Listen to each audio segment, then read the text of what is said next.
Hey, I think it's time for us to start. Welcome. Welcome to all of you that are here and for all of you that are in video, welcome. And so today we're going to go through some PowerPoint slides, give you some information, and then there'll be lots of time afterwards for some questions, comments. And if you have any questions as I'm going through, please don't hesitate to jump in and ask. You can also put comments in the chat, and we'll read them and be able to answer them hopefully as we go. So you've got myself and Tosca, Hi, who will everybody. be leading this today, and Tosca will be putting some links in the chat for you, and she'll be talking as well. This is being recorded. For people that are not here, they will get this sent to them. Okay, so welcome. So my name is Amanda, and I am one of the team at Shift Recovery. And Tosca will introduce herself when we get there. And so today we're talking about actual treatment for food addiction, and then inside the intensive, what we do here at Shift.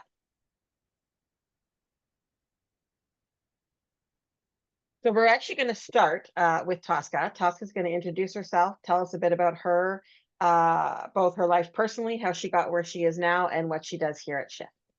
All right. Hi, everybody. Welcome. My name's Tosca Lindberg, and I am a coach here with Shift and a gratefully recovering food addict. I've got 5.5 years sober now from flour and sugar, eating a weighed and measured food plan that I never thought, never in my wildest dreams did I imagine that the way that I'm eating now, like how peaceful it would feel. I just never could. So when I was younger, you can see my pictures here. My I'm 6 feet tall, so my high weight was like 270 something, and I've lost 110 pounds. I kept it off this entire time, and it's just so easy. I can't, like only a food addict would understand this, or if you experience this, could you understand this? But I never thought that food could be so peaceful.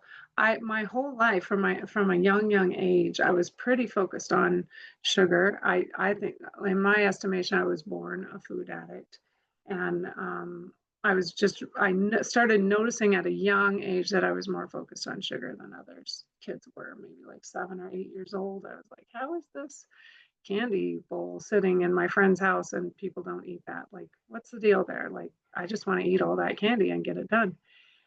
So I wasn't heavy though as a young kid, and I was athletic and I played sports in high school and college. But I knew by the time I came out of college, I was calling myself a sugaraholic, and I was kind of jokingly like, oh, they ought to have a 12-step program for sugaraholics. I had no idea that they did, but I could feel that my loss of control around food was just the same as I imagined what an alcoholic might feel, or a drug addict, just like this intense craving, and just doing things that weren't me in a way. Like, I was really ashamed of my behavior, but I would just laugh it off. Like, I didn't want to like hog everybody's whatever they just made, but I just couldn't stop myself. Once I'd start, I could not stop.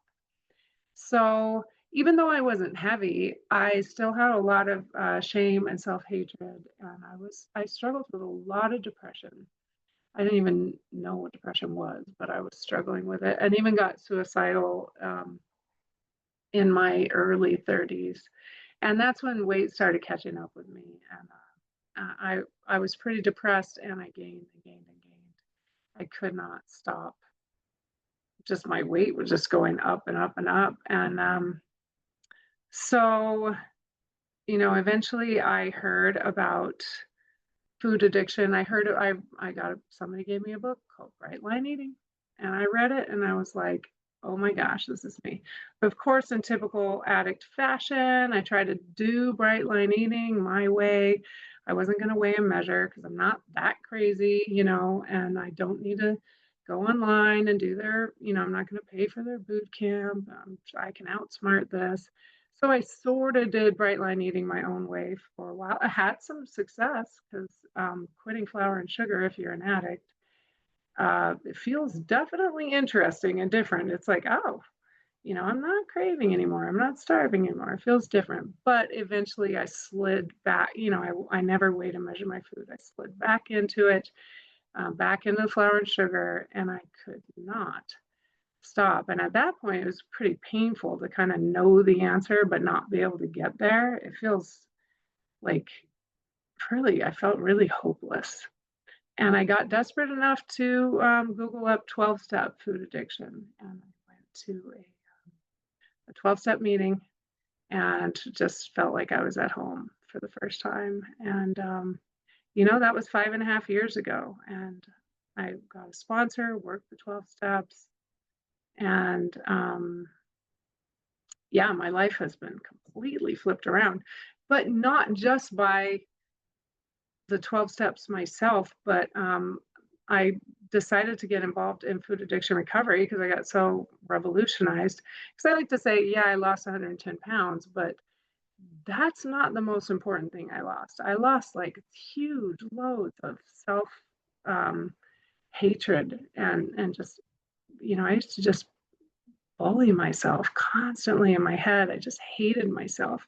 And to have that weight lifted off of my mind just so transformed me that I went into food addiction professionally. I got certified at the NFACT school and started working with Shift. And I have been so blessed. I got to go to Shift Intensive as a client, even though I was abstinent at the time. I was, in stable recovery, but it took me so much deeper to be at these intensives. And I've just gotten to work alongside Amanda for the last few years and just watch the transformation. So I'm super passionate about the work that Shift does, both for myself personally and just to get to witness all the clients come through. And wow, there's such good news for people, and I'm just really passionate about spreading it. So that's why I'm here. I love this stuff, and I'm here with you guys and questions and support Amanda tonight. So I will pass it over to you, Amanda. Thanks. Thanks, Tosca. Okay, so I'll tell you a little bit of my story. And I never actually know what I'm going to say when I say my story, but yeah. So these are some pictures of what I used to look like and what I look like now, and you know, this is definitely a big part and a drastic change. And I will tell you now, I sit here and honestly say this is the smallest part of what's changed in my life is my physical body. For me, food, I don't a lot of people will say they think they were born a food addict. I don't know that I was. I was definitely born an addict of some sort, always just trying to fill something in me, fill that hole in me. I certainly didn't know that at the time. And I was a chubby little girl. I came from a very healthy eating family. So it certainly wasn't, the what people will call the typical American diet. My parents were hippies and we ate very, very healthy. Um, and so that's interesting information because that didn't matter for me. It didn't matter for me. Even when I was deep, deep in my addiction and food, I would say I lean toward the healthier, if that's what you want to call it, end of eating.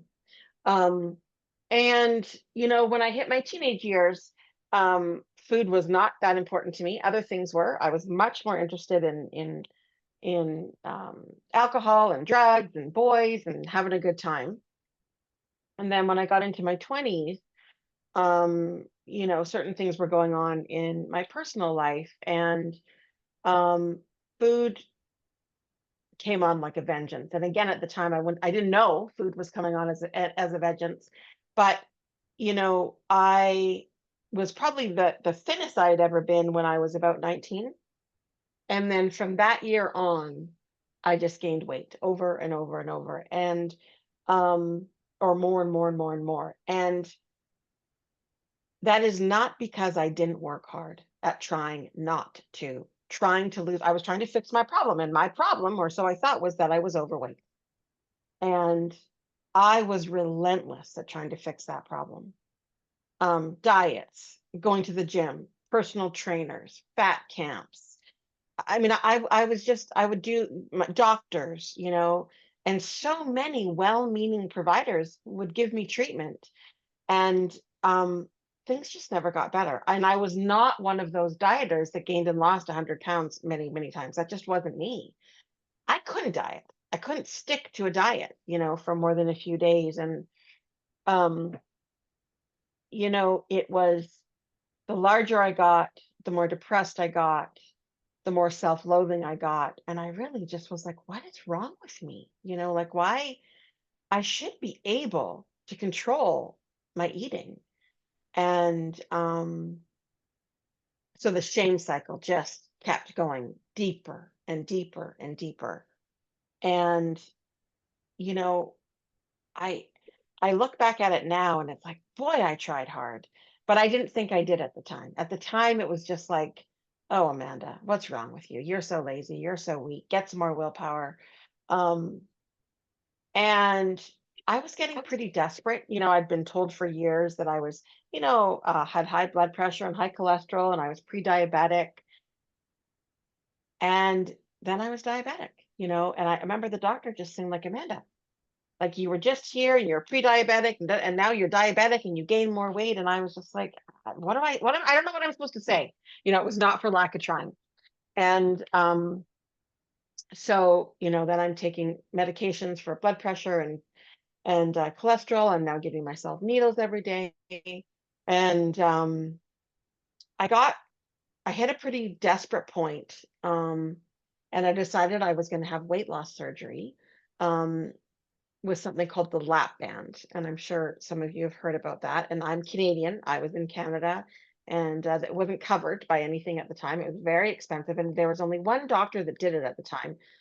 This was 2006, and I remember going for the appointment, and the doctor saying to me, once you've got your lap band in, the goal will be to eat half a teacup of food a day, or per meal 3 times a day. And I was like, oh, no problem.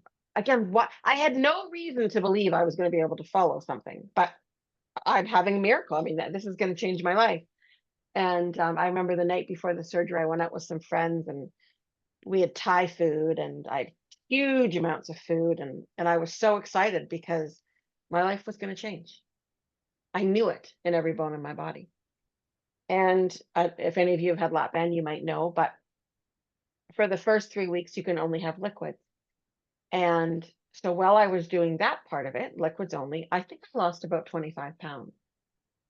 And I will tell you that that's the only weight I ever lost with the lap band was that 25 pounds. Um, because I couldn't follow the food plan. And with the lap band, when they first put it in, it's a band that goes around your stomach and it's left wide open. And then they tighten it over time. But even when it's left wide open, your stomach is smaller and you have to be really careful. And I never had my lap band tightened because I was throwing up several times every single day because I wasn't following. I was eating food that was way too big and chunky. I was eating it too quickly. I just couldn't follow the food plan.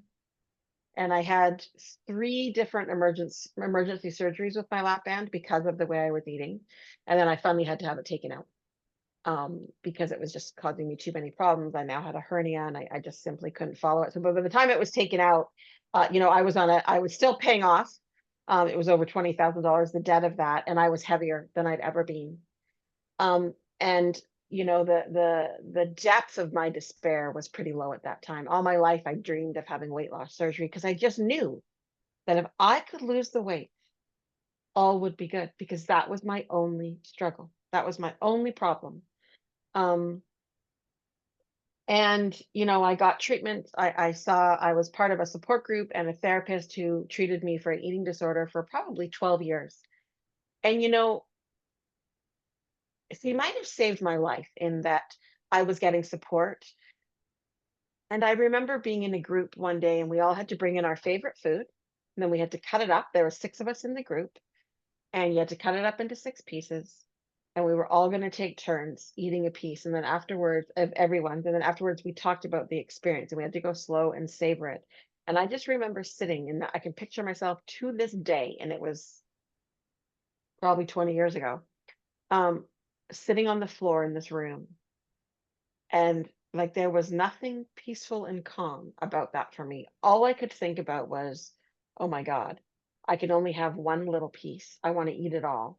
And I bought brownies, and I bought six of them. So five more were out in the car ready for me after I left my group. And I just had to have one little piece of everybody's. And afterwards we had to share about, what the experience was like, and how we'd been connected to ourselves. And I just remember thinking, that was the most torturous, half an hour I'd ever spent. And I didn't know how to slowly, mindfully eat a brownie or anything for that matter. Anyways, I was in that group, and again, I just kept getting larger and larger and larger. And I had been in 12-step rooms, in and out of 12-step rooms all my life. And I'd been in the food programs of the 12-step rooms, but I would go in. I wasn't one of them. I didn't want to do, they were a little bit crazy. It's not what I wanted to do. I just wanted the food plan. If I could just get the food plan, all would be good. So I just never really stuck around because I wasn't one of them. And in 2013, 12 years ago, 13 years, it was more like 13 years ago, I went to a treatment center, um, and to get help. And on the last day, you saw a therapist every day. I was there for 30 days, and you saw a therapist every day. And the last day I was there, my therapist was sick, so I had a fill-in therapist. And she said to me, "You go back to a 12-step program." And I was like, "Oh no, those don't work for me." But I kept seeing her. In those days, it was over Skype. So I'd see her once a week or once every 2 weeks or something. And every single time I saw her, she'd ask me about going to 12 steps. So finally, I went. I remember it was right around Halloween, and I was so angry. And nothing had changed in my life at the treatment center because it was basically an emotional eating model. And I went into another food 12-step room. And the good news is that I never left. I've never left the 12-step rooms of food since then. But I didn't get abstinent. I couldn't get abstinent. I tried. I couldn't get sober with food. Um, and I it just wasn't structured enough for me. And by this time I was working in drug and alcohol treatment. And I really knew that I felt like the same way with food that I did with my drugs and alcohol. But I can't explain why. There's no rhyme or reason. But for some reason, the treatment I had taken for drug and alcohol, I couldn't apply it to food. And I think it was because I tried so many different things, and we'll talk a little bit about that, because the food and diet industry has so much competition. Drugs and alcohol recovery don't. So there was something in my mind that just still knew that my only problem was weight and food, and if I could get that under control, I would be fine. And so I actually was looking up education programs talking about food addiction. So crazy when I even tell this story. And I found what was then called Acorn, and Acorn had a professional training program. And so I called them and I talked to the then owner, Phil, about it. And he was maybe on the phone with me for 5 minutes. And he's like, I think you need to come for professional training. I think you need to come for your own treatment. And I mean, of course I did. I was morbidly obese. But it just sounds like a crazy story. But anyways, and so I was on a plane 5 days later, and I had no money. I had claimed bankruptcy. I mean, my life was pretty messy. But for whatever reason, however I did it, I got on a plane and I went to treatment, which was then called Acorn, now called Shift. At the time, it was 5 days. And I'll tell you that was January the 17th, 2015, 10 and a half years ago. And not one thing in my life today is the same as that day when I walked in there. And I'll tell you why. It's because for the first time ever, I was diagnosed with the right disease, therefore given the proper treatment. I was diagnosed with food addiction, and I was given treatment for food addiction, black and white treatment for food addiction. And I didn't have a weight problem. I didn't have, well, let me back up. I did have a weight problem. I did have an emotional eating problem, but they were just symptoms of my disease, which was food addiction. So once my main disease was treated, all of my other symptoms could start to recover. And I'd always been diagnosed with either obesity or emotional eating my whole life. Sure, I had those things, but they were just a symptom. So, fast forward, I actually started working with Acorn, and I was continued working with the Drug and Alcohol Treatment Center out here in Vancouver, which is where I am and where I live. And then I eventually went full time with Shift, and now this is what I do, committed to supporting people up and out of the depth of food as an addiction. Um, and we don't treat obesity, and we do not treat emotional eating. However, if you're a food addict and those are your symptoms, they will at least partially get healed when you have proper treatment. And for many, many people, it treats all of it. So that's my story. So yes, I don't know what my top weight was. It was over 300 pounds. I've lost half my body size. And I don't have diabetes and high cholesterol and high blood pressure. So physically, my life is completely different, but everything about my life is completely different. Probably the biggest thing is that, I don't wake up every morning in real deep self-loathing and self-hatred. I'm not living in lies and shame. Are they still part of my life? Absolutely, but not like they were before. And that's the miracle. That's the miracle of getting proper treatment for addiction. Okay, so that's a bit about me. What do we have next here? Okay, so you heard me talking about obesity and an emotional eater, and then food addiction. So I'm just going to go over this. This is kind of eating disorders versus food addiction. Okay, and we've broken this into 3 categories, and this makes it sound very black and white. It is not black and white, and there's lots of connection with them all. And the one of the co-founders of Shift created this, Phil Wardell. So the first category is what we call a normal eater. I do not like the term normal, but it's kind of the best we got. This is someone that has some extra weight on them. Nothing else is going on. They've got some extra weight on them. It's under or over, but most of the time it's people that are a little bit overweight. So the problem is physical and physical only. So therefore their solution has to be physical. So their solution is a diet. They might need some support with that by a nutritionist or a dietitian or a doctor. They need exercise, and they might need support groups for eating, exercise, and lifestyle changes. So this is definitely the calories in, calories out. This is where what we call the pain ways, like Weight Watchers and stuff, they're fantastic for this group of people. They really work very, very well. And these are the people that all's going well in their life, and they go to the doctor one day, and the doctor's like, you've got a bit of extra weight on you. Your blood pressure is getting a bit high, but you need to lose a bit of weight.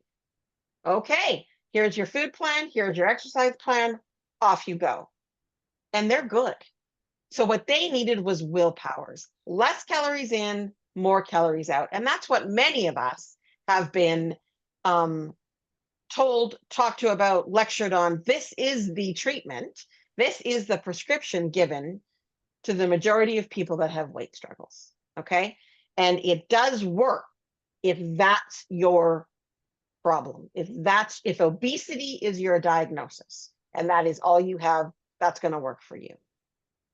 The next one is the emotional eater. Now, like the person with just obesity, and I don't say just like this is small things. These aren't small things. But there is a plethora of treatment in the world for both the obesity person and the emotional eater. So the emotional eater is both, their problem is both physical and mental, meaning they may be underweight or overweight. So they often have a physical part of their disease. And they also have a mental, emotional part. These often fall under the binge eating, the restricting, the purging, the anorexia. And this comes from unresolved trauma. And when we say trauma, I mean, it can be big T trauma, little t trauma. We just don't grow up in this world without having some kind of trauma. And it's really about, do we have the skills to deal with feelings and emotions that go on in this world? And the truth is that most of us don't. That's just not what we're taught, you know. So the solution here is mental, emotional, and possibly physical. So they need to develop skills to cope with feelings other than with what they're doing with food or eating behavior. So other than restricting, purging, and binging, you want to have some tools to deal with feelings, emotional feelings, both feelings of excitement and joy, and depression, sadness, sorrow, grief. So we want to resolve past emotional trauma and our irrational thinking. We want to heal that, as well as very possibly the same as for the normal eater with obesity. We need a plan that focuses on calories in and calories out. So a diet and exercise plan. And what works for this group of people, the goal is moderate eating so that they can eat anything in moderation. So you want to challenge the irrational thinking that has come about from trauma in your life, and then eat moderately so that we're not eating to shove down emotion. We're not eating to cope with the world that we're living in. Okay, the third category is an addict. Now, does the addict have physical problems? Often, not always. There can be very, very low bottom food addicts that look to be a healthy body weight, or that are a healthy body weight, just so you know. But many of them are in larger bodies, obesity, morbid obesity, and some of them are underweight. So they have the physical problem. They also have the mental and emotional problem, and they have a spiritual problem. So what do we mean by that? Well, the spiritual that we're talking about here is like our spirit, who we are at our soul level. And really, it's about that. When we're being in an addictive cycle to anything, we have a broken spirit, meaning that we have totally lost connection to ourselves and who we are. And so we're desperate to gain connection, but we're doing it through modalities that actually take us farther away. So what is the physical part of addiction? So once we have addiction, we actually have, other than weight, we actually have a physical component. The next slide, I'm going to show you more about this, but there's a physical craving. We have physical cravings. We're going to talk about that. We also have a mental obsession, which is false thinking. I'll talk a little bit more about that. We have a false sense of self, which we call self-will run riot. And often there's trauma and weight there as well. So therefore, the solution has to be physical, mental, emotional, and spiritual. So we have to be completely abstinent and sober from all our addictive substances and eating behaviors. We have to be rigorously honest about all our thoughts and feelings. And we have to work a disciplined spiritual program. And the disciplined spiritual program, there can be so many different things. We are not talking about a religious program. We're talking about a spiritual program. Religion can be a major part of it for many people and not for others. It doesn't matter. It could be a 12-step program. And then we also need to work on mental and emotional symptoms that are coming up, as well as same thing for normal and emotional eaters, right? We need to work on a food plan, exercise plan, and tools to deal with life. So what works in food addiction is, what works is surrender. We're going to talk about that. We need to surrender. And absolutely no addictive foods or eating behaviors. And we need a lot of help with this. This slide might help a little bit with what I'm talking about here. And gosh, sorry, you guys, I'm trying to move my screen around a bit and it's not letting me. So I just do this with my finger. I'll drag it. Okay.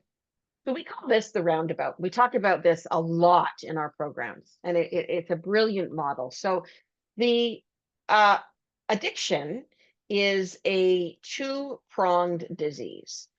and it has a physical side and a mental side. So the physical side is once we consume anything that we're addicted to. So in this case, we're talking about food. So let's say sugar, it's one of the most common ones, could be flour, could be volume.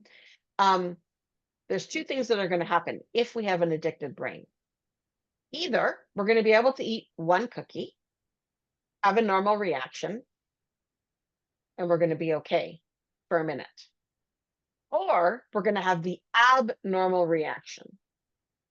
And the abnormal reaction is what happens when we're addicted. Now, just because we're addicted doesn't mean every single time we consume one of these substances that we're addicted to, we're going to have the abnormal reaction. But it happens more and more and more and more and more as it's a progressive disease. And what happens with the abnormal reaction is our body has a physical craving for that substance. And what that means is we literally can't stop eating it. So for those of us like me, when it's like I wake up in the morning and I'm committed, I'm not going to have a cookie today or sugar today. And then all of a sudden it's noon and I'm shoving a cookie in my mouth and another one in my mouth and I can't stop. And it's true. At that point, I cannot stop. I'm in the physical craving and I'm going into a binge. And binges can look different for everybody.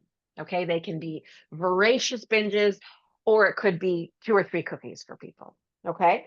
And then at one point, when we're doing that, whether we're on a diet or actually if we've been abstinent before an addiction, we do what's called the national anthem, which is where we throw up our hands and go, okay, enough. I'm done. I am not doing this anymore. I'm finished. That's when we maybe go on a diet, start an exercise. Done. I'm over this. Okay. So as you see on this diagram, the person that was addicted but had a normal reaction one day and the person that didn't, that went into a binge, they end up being at the same place. So what this means is the person that had the normal reaction didn't go into a binge, and the person that had the binge held up their hands one day and said, I'm done, no more. And then life happens. Life just happens. You know, whether we get restless, we get irritable, we're unhappy, we're excited, we want to celebrate. Life happens. Someone cuts us off in traffic. Our partners don't do what we want. Our kids don't do what we want. We lose our job. We don't have enough, whatever it is, life happens around us. And we start having emotions, both positive and negative emotions, grief, sadness, anger, celebration. And our emotional barometer starts filling up. That's what this is. Okay. And there's a while, as I'm sure all of you have noticed, if you started a diet, if you're on Bright Line Eating, or you've been in a 12-step program before, or not just dieting, where you have some willpower. You got this. Might be a day, might be a week, might be 6 months, might be a year. You got this. I'm doing okay. I'm doing okay. And then if you're an addict, the day will come where you're going to hit the boiling point. And the boiling point is where we have a thought, when we call it the mental obsession. And the thought will sound something like this. I've had a hard week. It's Friday. I'm going to have a cookie. That's no big deal. I can have just one. And all thoughts of this prior binge, all the diets you've done, they're gone. And they literally are gone. It makes so much sense to you that you can have the one cookie or whatever it might be. It just makes so much sense. So you pick up again, you start again. And when you hit this mental obsession, you got no choice but to pick up at that point in time. So then you start again. So there's 2 things you have to do in addiction to have long-term recovery. The first is on the physical side, you got to stop all your addictive substances and behaviors. Because as long as you're doing those, you run the risk of being in the physical craving. Sure, there might be times you're not face down. Sure, there might be months, there might be years where you're not. But if you're addicted, eventually you're going to go into this binge, and we don't know if you're going to be able to stop. And then when you do stop, so that's your physical. Once that's down, you no longer run the risk of these actual physical cravings. It's over. But none of us can escape life. That's just not the way this world works. So we need to work a pretty serious mental, emotional, spiritual program and learn how to not fill up our emotional barometer. And what many of us have done in our lives, certainly me, is we've done one or the other, but not done them together. Meaning we've gone on a diet, but not done much work on our emotional and mental. Or we're seeing therapists and in groups doing a lot on our emotional and mental, but we're still in our physical substances. You can't do that. You've got to do them together, and you need a tremendous amount of support. And so our whole program at Shift was designed around this. And Shift, this program has been running for over 30 years. There's been some changes to it. But the main bases have been exactly what we just talked about. It's getting people rigorously abstinent in the first intensive part of it, and then in the 10 weeks after care, we're building on your emotional and mental and spiritual sobriety so that that emotional barometer doesn't fill up and you have a choice to not go back into the food. Because as long as we're doing one of those things, either not getting the support emotionally, mentally, and spiritually, or we're consuming the food, there will be days we absolutely don't have a choice but to pick up. Willpower is just not going to touch this. So the intensive, that's what it's all about. That's what we do. So it's 8 days. And it used to be 5 days. When I went to this program, it was 5 days. It was 5 days when I went, and we did not have these 10 weeks of aftercare. So we do in-person and virtual. The last two this year, though, are in person, and they're in Florida. Here's the date: July 18th through 25th, and October 15th through 22nd. And Tosca will drop some links in the chat if you want more information about that. So they're intense, they're in person, and that's where people get abstinent. They put their food down, and we start on the emotional recovery immediately. You've got some people in this room that have been part of them. You've got another staff member on here, Tina, who can talk about it. And I see at least one other person on here that's been to one of them before. So, and then we have 10 weeks of aftercare. And the aftercare, again, that's a new, I should say. We've been doing that for about two years now. And it's phenomenal. And I'll tell you guys that, we've just done a very, very early study. So addiction recovery in general is a very, very low rate, below 5%. And food addiction is not a lot different. Our first study based on this program we've been running for the last 2 years is after 1 year, 73% of people are still abstinent and sober. That is unheard of. That is unheard of. And again, it's only 1 year, so we need more data. But I tell you, it's because we are treating the whole person, and we are treating the addiction, and we're pretty black and white about it.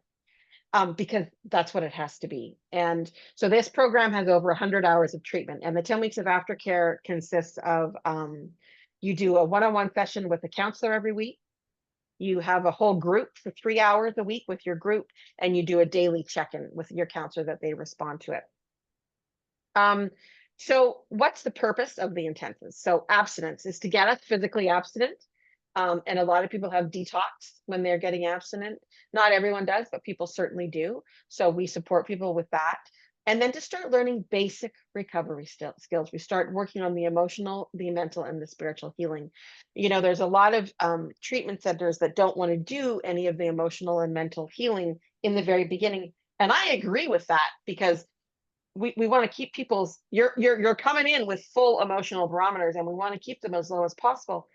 However, as soon as we put down our coping mechanism, we need to learn some skills right away how to be in this world, because feelings are going to come up. So we just deal with what comes up as they come up. And it can be pretty intense for some people at the intensive, and for others not. So those are kind of the 3 basic things that we do. And as I said to you, we now do a virtual one. The next virtual one won't be until January. And so we do 5 or 6 a year. And the virtual ones are very, very similar. They started during COVID. I was not a fan. I was like, I don't want to do this, you guys. But we were it was last minute. We were like, let's try this. And I will tell you that to date, so we've been doing them since 2020. So we've got, 5 years under our belt of those. And to date, we've seen no difference in the outcome. They are different. They're definitely different. The in-persons are, just being with other people in person while you're struggling is is a really important piece. So that's kind of the basics. That's what we do. That's who we are. And the intensives have 2 counselors, a recovery coach, and a chef at them, all at minimum. Um, and um, and then you have your people that work the aftercare with you. So that's kind of it for this PowerPoint. And there, we'll do lots and lots of questions. Tosca will drop the link in the chat. And in there is, I would highly suggest any of you that haven't, that if you have questions, even if it's questions, even if you don't want to do an intensive, but have questions in general about, I need help, I don't know what's right for me, I highly recommend you book one of our free consultations. Because we'll talk to you not just about shift, we'll talk to you about you personally, what works for you. We're not the only thing out there. And you know, there's definitely people that need different levels of support. And you know, we believe there's different levels of addiction, you know, early stage versus late stage. And so depending on where you're at with that, will depend on what kind of treatment you need, which Tosca is also going to drop in a link to do the Yale Food Addiction Scale, which will tell you where you sit on the spectrum of food addiction. So you can do that. That's for free, and we'll send you your information back. He's also going to drop in. We do free shift strong calls 4 times a week. These also started in COVID, and we've kept them going because they're amazing. It's just they're 1 hour 4 times a week, and it's just a check-in. There might be 10 people on the call, there might be 40 people on the call. We all take turns as counselors leading them, and it's just people checking in. And I would highly recommend any of you get on those calls. It starts, you get a sense of who we are, who the shift community is. They're incredibly supportive. You know, they really want to help people. The next one is tomorrow, Wednesday, at 8 p.m. Eastern time. Tosca will also put a link in the chat for that. So I'm going to stop the PowerPoint right now, unless Tosca, is there anything else you want to say before I stop the PowerPoint? No, I think that's great. I dropped all the links in, and I think that we are ready to take some questions if anyone has questions, right? So would love to hear questions from anybody. There's no stupid questions. Okay, Yeah, and now I can't see my screen for a minute, so go ahead. I have a question. What's the typical day like? I know there's 3 sessions, but can you, because I read that there's no phone usage and 3 sessions and meals provided, but what else do we do? Such a good question. What do we do at the intensive? Yeah.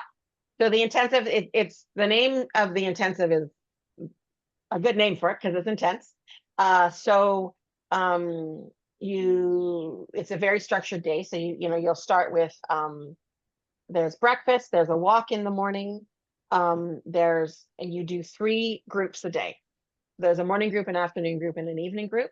And the groups are made up of different things. So there'll be kind of a learning piece in a group. There'll be process work that we all do together. There is writing assignments that we do every day.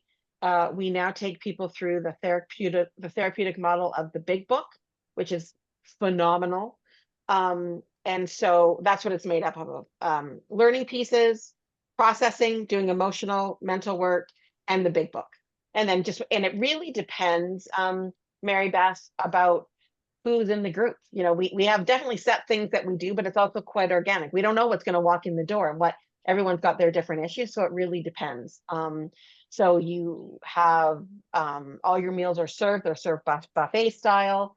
So you get up in the morning, there's a walk, you have breakfast, there's morning group, then you have lunch, there's afternoon group, there's afternoon quiet writing time, dinner, evening group, and then really kind of bedtime and people being together, community, and so much healing and growth goes on when people are just together. So that's kind of the nuts and bolts of it. Any more specific questions than that, Mary Beth? As far as for the eating plan, I've been on Bright Line Eating since 2022. is the program similar to that, the same types of foods?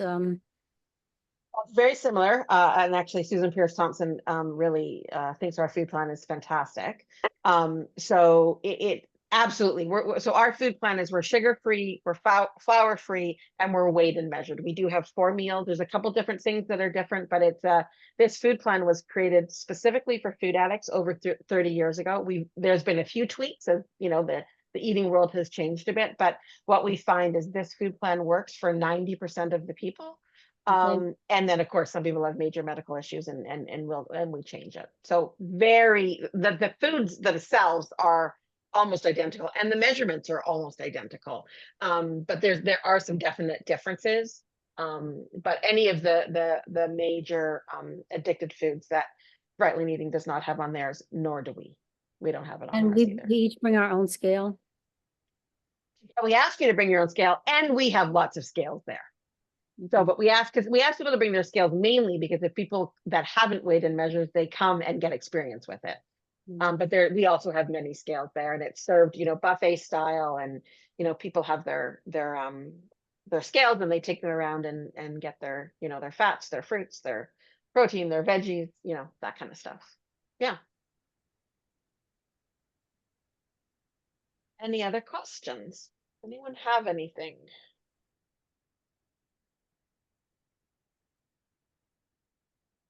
No. What, I have a multitude Keep of. going. Keep going. That's perfect, Mary Beth. I promise you, if you have a question, other people will have it too. Percentage of success rate. What kind of success rate do you guys have with the program? Oh, well, I was just pointing that out. So, you know, there's been different studies done. Our most recent study, which was just done, and what we saw was 1 year later, 73% of people are still abstinent, which is unheard of in this Yeah, industry. It's that's unheard of amazing. in addiction, and it's unheard of in food addiction. And again, though, like we're not miracle workers. Like people got to show up and do the work, but it is a pretty thorough, as far as I know, we don't leave any stone unturned. And by the time people show up to us, they're in rough shape. They're in rough shape. People aren't coming to us because life's going really well for them. Oh, and I will also say people will show up that often will think life is going well and then realize pretty quickly as they get out of denial, things are rougher than they thought. And denial is a big thing in our disease. And it needs to be so we can stay alive. So yeah, you know, like we had our team meeting this morning, and so we have 2 or 3 aftercares going on right now, and you know, certainly all the people that were in March are still abstinent. Yeah, and Tosca's running it. I don't know if you want to say more about the study, Tosca, but that's our latest numbers. And again, it's only a year, this study, so you know, more and more research needs to be done. But still, for a year, and those of us that are in this industry, and there's a few of us on this call that are in this industry, they're pretty phenomenal numbers. They're pretty phenomenal numbers. Yeah, it's been really incredible. Amanda, your camera went off for some reason, or at least I can't see it. Oh, you know what? Every once in a while this happens and there's nothing I can do about it. Oh, I'm sorry, you guys. I'm here. I can see you perfectly. Well, that's too bad. But I have to shut down my whole system and turn it back on, and I won't do that. Has it been off for a while, Tosca? No, just for the last Okay. minute or Okay. I'm here. I look the same. so. Any other questions? There's not a lot of us on here. I know that a lot of people will be watching in the video, so questions are great if anyone has anything.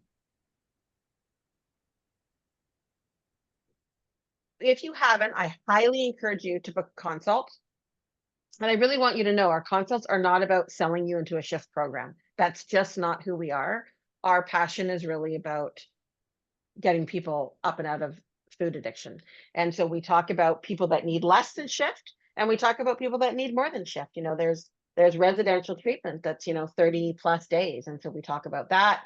And then we talk about people that need less, like Brightline Eating or other food addiction groups that are out there. And, you know, Brightline Eating, we've gotten fairly connected with them. Actually, we're doing a workshop with them shortly. And really we're the next stop after Brightline Eating. It's not because Brightline Eating doesn't work. Brightline Eating is a beautiful program. It's because many of us need more support. And so we just want to, our real mission is that we want people to know that food addiction is real, that there is a solution for food addiction, and you just got to keep finding the solution that's right for you. And there's so much reason to hope. You know, you're looking at the staff that's on here. Tina, Tosca, and I are all staff, and you know, we've had pretty deep and dark days of being in addiction, food addiction, and you know, Tina hasn't spoken here, but you know, I could say for all of us, our lives are nothing like they were before. So, and all the team, all of our counselors and coaches are recovering food addicts, or recovering addicts. Some of our back of house team are not, but all of our front of house team is. So, anything else? Tosca, do you have anything coming in the chat today?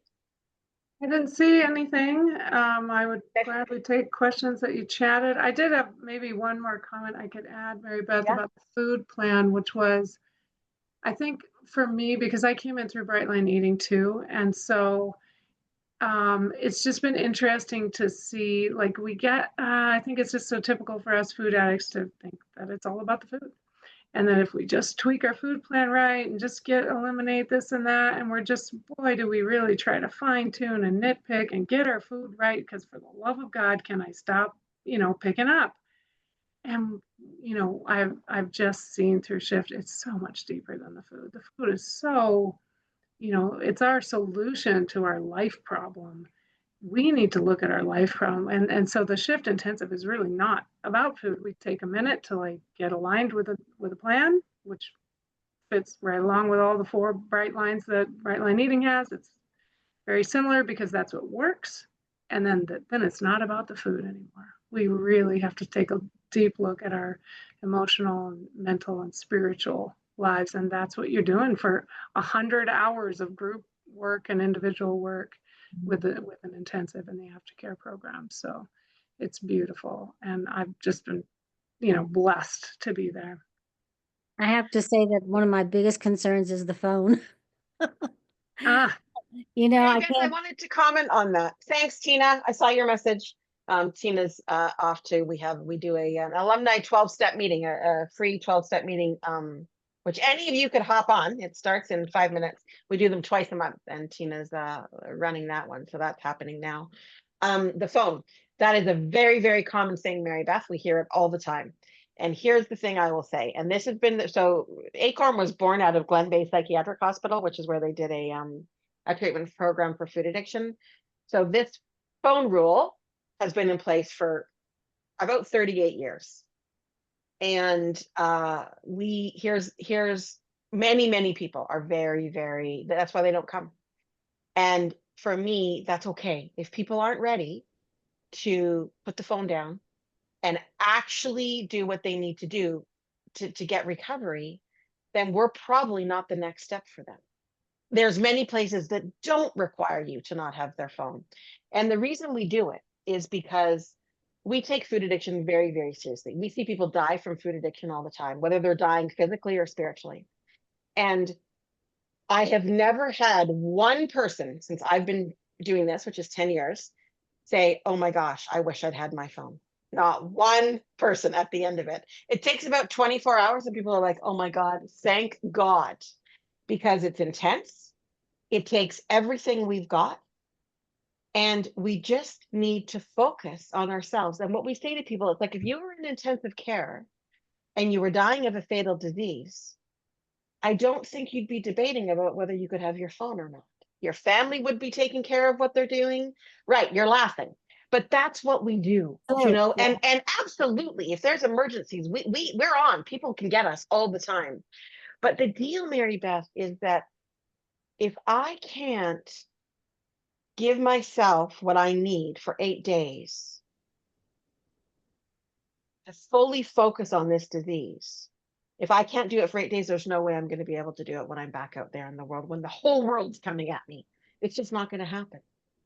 And so it's a really, really, people are there to get treatment. You're there with each other, and that's all you're doing. You know, and I'll tell you, I come out of the drug and alcohol treatment center world, and there was no phones ever. So I'm very much that way. And again, we have people that will say, but oh my gosh, I've got a mother that's dying, or I have young kids. I mean, this is one of the most common things we get. And we talk people through it. We don't have negotiations about it.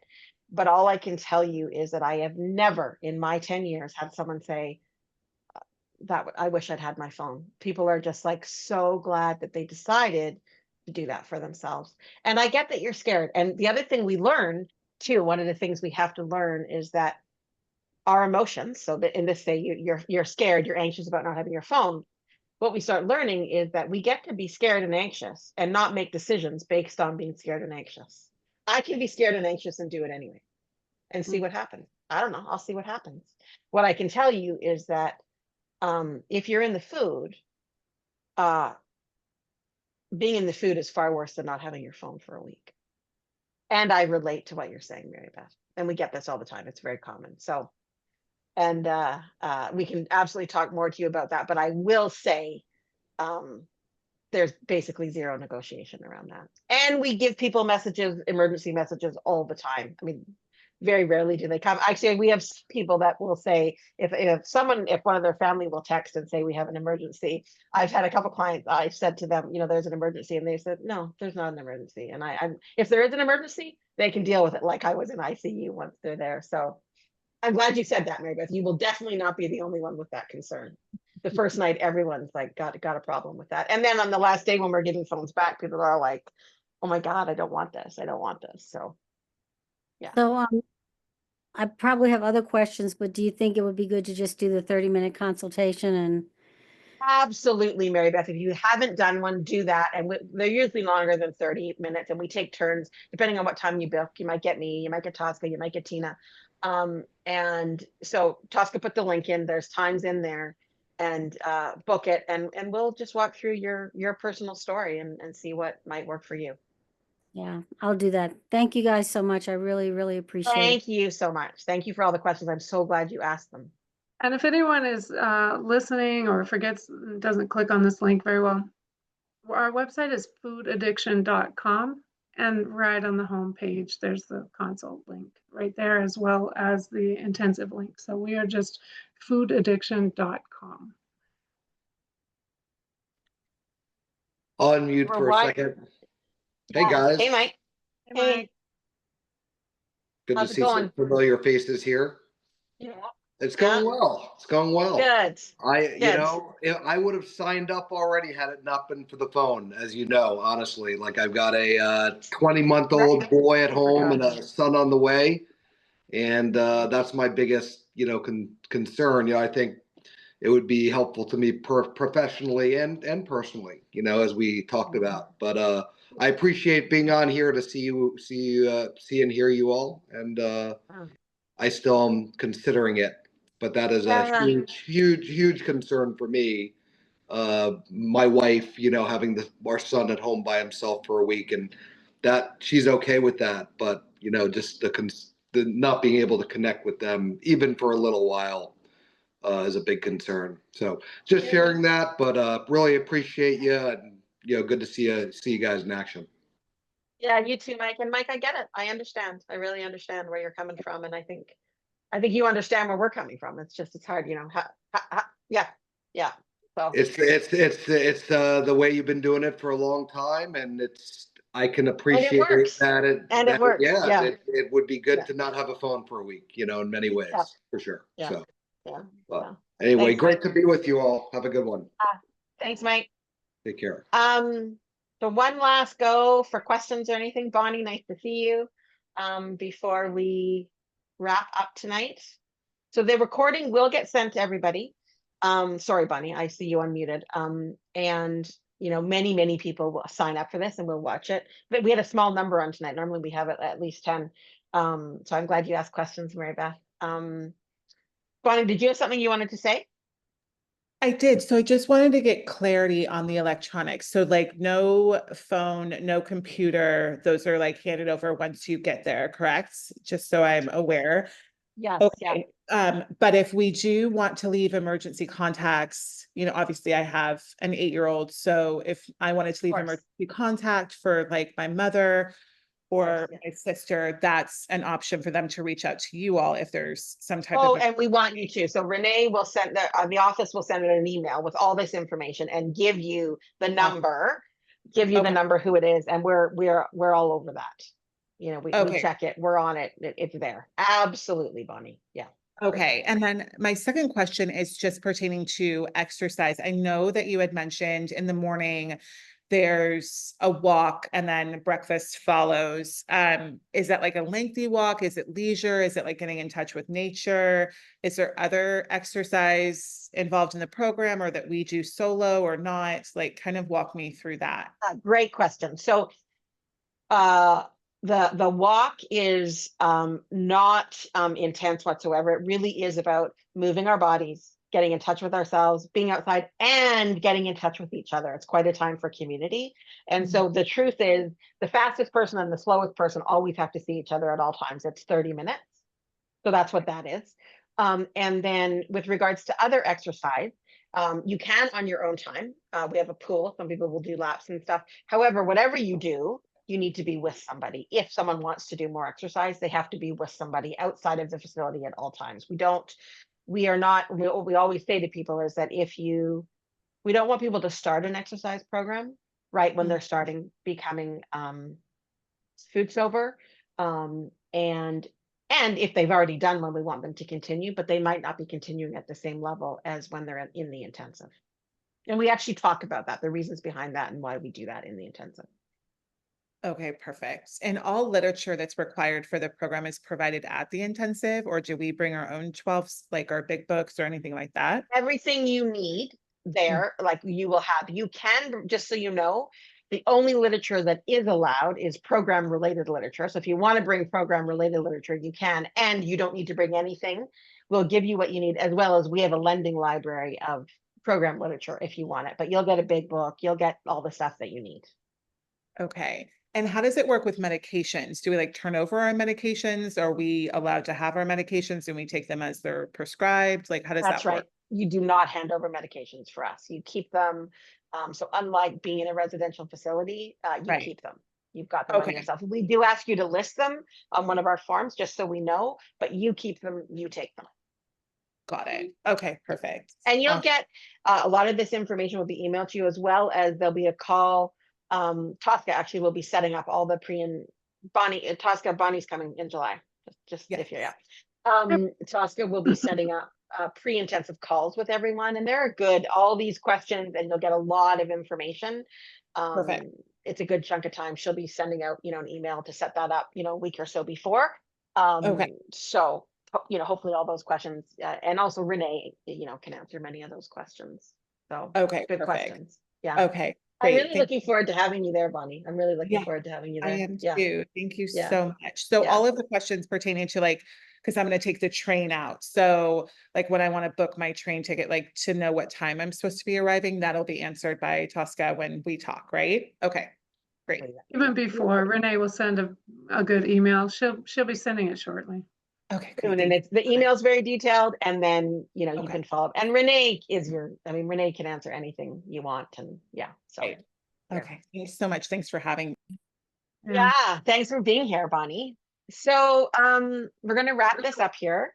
Tosca's put the links in, our website, foodaddiction.com, and really don't hesitate to have a consultation. I mean, they're free, and they're just more of what we just talked about, but more specific to yourselves.